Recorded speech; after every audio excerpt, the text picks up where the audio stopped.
कदम्बवनचारिणीं मुनिकदम्बकादम्बिनीं नितम्बजितभूधरासुरनितम्बिनी सेवितां नवाम्बुरुहलोचनामभिनवाम्बुदश्यामलां त्रिलोचनकुटुम्बिनीं त्रिपुरसुन्दरीमाश्रये कदम्बवनवासिनीं कनकवल्लकीधारिणीं महार्हमणिहारिणीं मुखसमुल्लसद्वारुणीं दयाविभवकारिणीं विशदलोचनीं चारिणीं त्रिलोचनकुटुम्बिनीं त्रिपुरसुन्दरीमाश्रये कदम्बवनशालया कुचमरोलसन्मालया कुचोपमितशैलया गुरुकृपालसद्वेलया मदारुणकपोलया मधुरगीतवाचालया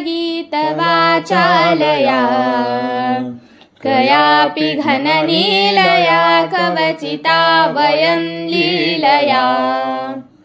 कदम्बवनमध्यगां कनकमण्डलोपस्थितां षडम्बुरुहवासिनीं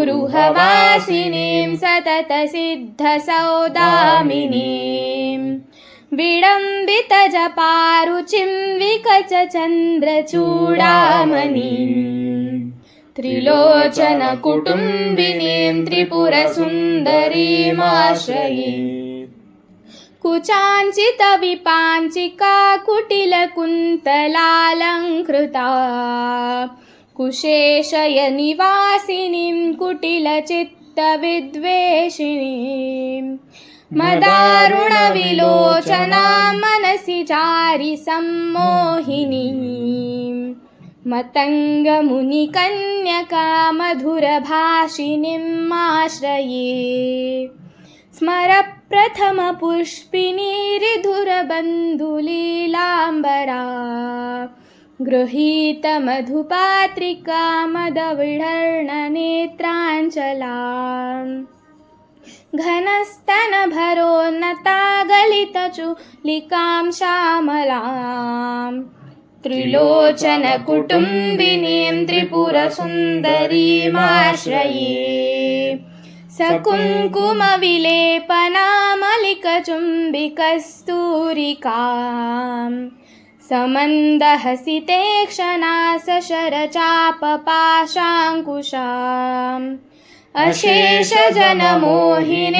अरुणमाल्यभूषाम्बरां जपाकुसुमभासुरां जपविधो स्मरेदम्बिकाम् पुरन्धरपुरन्ध्रिका चिकुरबन्धसैरन्ध्रिका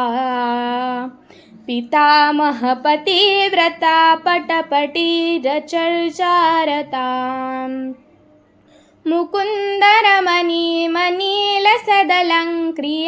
मुकुन्दरमणिमनीलसदलङ्क्रियाकारिणीं भजामि भुवनाम्बिकासुरवधूटिका चेटिकाम् भजामि भुवनाम्बिकासुरवधूटिका चेटिकाम् इति श्रीमच्छङ्कराचार्य विरचित त्रिपुरसुन्दरीमाष्टकं सम्पन्नम्।